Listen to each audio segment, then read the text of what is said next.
За өнөөдөр ингээд хууль зүйн байнгын манай төрийн байгуулалтын байнгын хороо нэг юм тодорхойгүй асуудал хилцээд байгаа юм шиг хилцэхгүй байгаа юм шиг сууж байна л да. Бид нар бол зарчмаа барина. Үндсэн хуулийн цэцгийн дүгнэлт бол эцсих гэж ярьж байгаа. Тэгш өнөөдөр бид нар одоо хилцэхээ сууж. Гишүүдээс олон янзын санаа бодол гарч байгаа. Үүнийг дагаад манай ард иргэд ч гэсэн олон янзын эргэлзээ ойлголттой байна. Үгүй харахгүй шүү дээ. Цэц өнөөдөр энэ болго юунаас болж ийнг бол би шууд цэцээс болж байна л гэж хэлнэ.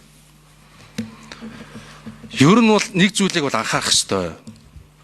Цэц бол одоо үндсэн хуулийн шүүх мөн үү? Цэцэн шийдвэр эцсих үцсих гарна. Тэгтээ цэцгийн дээр үндсэн хууль байгаа. Тэр цэцгийн дээр байгаа үндсэн хуульд чинь төрийн эрх барих дээд байгууллага нь улсын их хурл мөнгө заасан. Хууль тогтоох эрх мэдэл бол халдшгүй шүү. Улсын хурлын үндсэн хуулиар олгогдсон бүрэн эрхүүд бол халдшгүй шүү. Энэ дээр ямар нэг ойлгомжгүй байдал үүсгэж, маргаан үүсгэж нэг шийдвэр гаргачаад олон нийтийн хилцүүлэг талцал үүсгээд ингээд их хурлын буруутай юм шиг ийм байдал үүсгээд байгаа би шууд цэцгийн буруу гэж үзэж байгаа. Яагаад тэр дунд суудлын уралдаанаар шийдэх ёстой асуудал, их суудлын уралдаанаар шийдэх ёстой асуудлыг хольж шийдэж байгаа юм. Тэгээ хоёуланг нь төгжээ ичиж байгаа. Яагаад эцсих гээд. Тийм бол бид нар одоо тэр асуудал нь яагаад яриа сууж байгаа. Гэтэл энэ цэц чинь яг адилхан үндсэн хууль дээр 1992 оноос шийдвэр гаргаа явуулсан. Одоо ингээд үндсэн хуулийн цэцээр улсын хурлын гишүүдтэй холбоотой хэлчихсэн зөндөө олон кейсүүд байна. Улсын хурлын гишүүн төр мандах үндсэн хууль зөрчсөн байна гэж гаргаж ирсэн байна. Улсын хурлын гишүүн элбэгдэрж, гам бол, санжаа сүрэнгийн зориг, улсын хурлын дараа гончигдорж, нямдорж гэх хүмүүсийн талаар зөндөө олон шийдвэр гарч ирсэн. Гэтэл жишээлбэл одоо эндээс нэг жишээ авахад Монгол Улсын хурлын дараа цэндийн нямдорж үндсэн хууль зөрчсөн хэсэг түүнийг огцруулах үндэслэл байгаа хэсэгт талаарх маргааныг хянан шийдвэрлсэн тухай гэж дүгнэлт гаргаад жишээлбэл энэ дүгнэлтэн дээрээ Улсын хурлын дараа цэндийн нямдорж улсын хурлын бүрэн эрхэд удаа халдаж Монгол Улс үндсэн хуулийн холбогдох заалтыг зөрчсөн үйлдэл нь түүнийг улсын хурлын даргын албан тушаалаас огцруулах үндэслэл болно гэдэг. Ингээд тодорхой шийддэг, маргааныг шийддэг, хуулиа баримталдаг үе манай цэцэд байсан байна. Өнөөдрийн энэ бүх маргаан бол энэ нэг цоожинд оруулж хаяад их хурл шийдэж болохгүй хүрээнд их хурлыг ингэж түлхэж хаяад өөрсдийн эрх мэдлээ зүй зохистой цэцэд маргаан хян шийдвэрлэх тухай хууль болон цэцгийн тухай хуулиа хэрэгжүүлэхгүй хайцны үр дагавар яригдах асуудал зөндөө байгаа. Тухайлах юм бол цэцээр шийдвэр гарсны дараагаар тухайн гарсан тушаал шийдвэрийн үр дагавартай холбоотой зохицуул цэцгийн хуульд байгаа шүү дээ. Энийг одоо хэн ч ярихгүй. Ингээд нэг ийм ойлгомжгүй байдал үүсээд их хурл дээр өөр нь асуудал авчирч наагаад байгаа нь бол цэцгийн буруу. Ингэж үзэж байгаа би бол. Тэгээд тэр хуралдааны тухай одоо нэг цэцгийн тэр нэг дүгнэлтэнд дурдгдсан хуралдааны тухай асуудал яриад байгаа шүү дээ. Бид нар бол юу хариуцлагатай байх хэрэгтэй. Би бол тэр хуралдааны танхимд өөрийн биеэр сууж исэн. Тэр шийдвэр гаргах үйл ажиллагаанд оролцсон. За тэгээд улсын хурл буруутай гэж үзэж байгаа бол тэнд сууж исэн хүмүүстэйгээ хамт миний бие хариуцлага хүлээмээр байна. Нэг аргалаад юм уу, нэг хүнийг түлхээд юм уу, худал үнэ хууль тайлбарлаад юм уу, энэ юмнаас бултаа зайлаад явъя гэсэн бодол алга. Гол өнөөдөр бидний бодох ёстой зүйл цэц ингээд цаашдаа хэм хэмжээгээ даваад үндсэн хуулийнхаа хэм хэмжээг сахиулах үүргээ бусад хууль тогтоомж болон нийт дурдан тогтоосон жишг манай ерөнхий энэ хуулийнхаа үндсэн 10-наас гажаад ингээд гаргаад ах юм бол улсын хурл болон парламентын энэ эрхийн асуудал цаашаа юу болох юм бэ? Ийм учраас цэц өөрөө шийдвэр гаргах болгонд хариуцлагатай байж дунд суудлын уралдаанаар шийдэх асуудлаа дунд суудлын уралдаанаар их суудлын уралдаанаар шийдэх асуудлаа их суудлын уралдаанаар шийдэжмээр байна. Бүгд өөрсдийнхээ үүргийг гүйцэтгэмээр байна. Цэрэн цээжиндээ бүрэн бөхсөндөө. Бүгд өөрсдийнхээ хийх ёстой үүргийг хууль зүйн дагуу үндсэн хууль заасны дагуу хэрэгжүүлэх ёстой. Алтан гэрэлтэй санал нэг байна. Аргагүй одоо хууль зүйн сайдж байсан хүн хуулийн хүн төрийн эрх барих дээд байгууллага бол их хурл юм аа. Харин их хурл засгийн газраа итгэл үзүүлэх үгүй юу, ажилуулахгүй юу гэдэг нь энэ гаргах шийдвэр нь ч гэсэн улсын их хурлын бүрэн эрх юм аа гэдгийг бас энд дахин нотлож хэлмээр байна. За тухайн өдрийн процесс ер нь юу болсон юм бэ гэдгийг бид нар бас протоколд хэлж үлдээсэн зүйтэй байхаа гэж бодож энэ үгийг авч хэлж байна.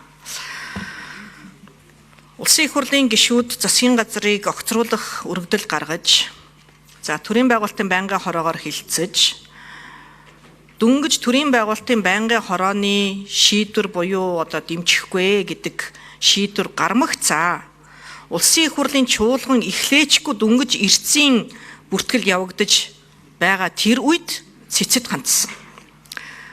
Цэц улсын их хурлаар эцсийн шийдвэр гараагүй байхад таамаглал дээр үндэслэж хэрэг үүсгэсэн байдаг. Маргаан үүсгэсэн байдаг. Энэ нэгдүгээр одоо алдаан шууд харагдаж байгаа. Хоёр дахь нь цэцгийн тухай хууль нь өөрөө хоног хугацаатай энэ маргаан шийдвэрлэх, маргаан нээх одоо бүхий л одоо асуудлуудыг бас хуульчилсан байдаг. 23 дугаар зүйлийнхээ 3 дээр онц болон дайны байдал зарласан түншлэн цэрэг хөдөлгөх шийдвэртэй холбогдсон маргааныг хянан шийдвэрлэх бэлтгэл ажиллагааг 3 хоногийн дотор гүйцэтгэнэ гэж 3 дээр заасан байна. За цэцгийн дарга тухайн үедээ энэ асуудал онц хүндрэлтэй асуудал учраас одоо үүнийг яаралтай авч хилцхийг зөв гэж үзсэн гэж хэлсэн. За 4 дээр болохоор онц хүндрэлтэй яаралтай шийдвэрлэх асуудлыг хяналт хилцэх хуралдааны бэлтгэлийг хангахын тулд цэцгийн даргын тогтоолоор 2 буюу хэд хэдэн гишүүнийг томилон ажиллуулж болно гэж одоо заасан. За энэ бол 2 буюу одоо түүнээс дээш гишүүнтэй бол бас ажиллуулаагүй. Нэг л хүн дээр одоо энэ асуудлыг хариуцуулсан.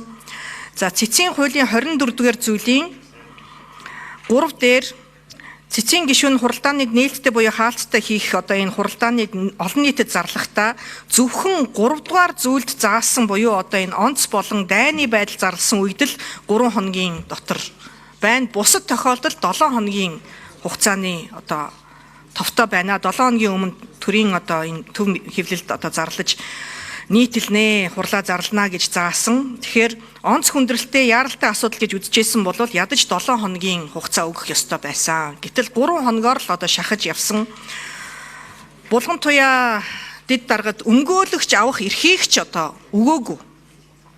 Үндсэндээ бол хүний эрх талаас нь бол үнэхээр одоо булган туяа гэдэг хүний эрхийг нь бол зөрчсөн. За ямар нөлөөлтөй байсан яасан гэдгийг нь бол одоо хэлж мэдэхгүй. 38 хуудас дүгнэлт ирүүлэхдээ яагаад дунд суудал болон их суудлаар одоо энэ явах ёстой процессийнхаа дагуу явуулаагүй вэ гэхээр 2 өөр шийдвэр гаргах магадлалтай байсан учраас их суудлаараа хилэлцэнэ гэж байгаа байхгүй юу? Гэж өөрөөсөө энэ дүгнэлтэндээ бичсэн байна. Тэгэхээр юу гэсэн үг вэ гэхлээр өөрчлөн төлөвлөсөн тэр одоо дүгнэлт гарахгүй болвол бид нар одоо ийм процессыг алгасаж ингэж явж гинэ гэдэг нөхцөл байдлыг л одоо өөрсдөө дүгнээд гаргачихж байгаа. Ямар дүгнэлт гарсан бэ гэдг нь бол ойлгомжтой. Тэгэхээр хизээ нэгэн цагт судлаачид, эрдэмтэд үндсэн хуулийн одоо манаачид яг юу болчихвоо гэдгийг өөрсдөө бас харж дүгнэх цаг ирэх баха гэж бодож байна.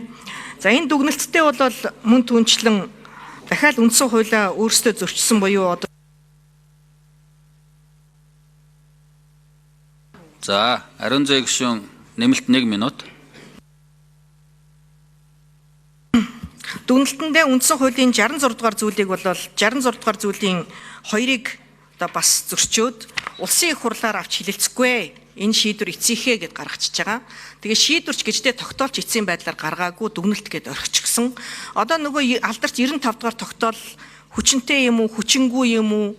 Эцсийн шийдвэр гарч байгаа мó, гараагүй мó, тогтоол юм уу, үгүй юм уу, ийм маргаантай нөхцөл байдлыг үүсгэчихэд байна.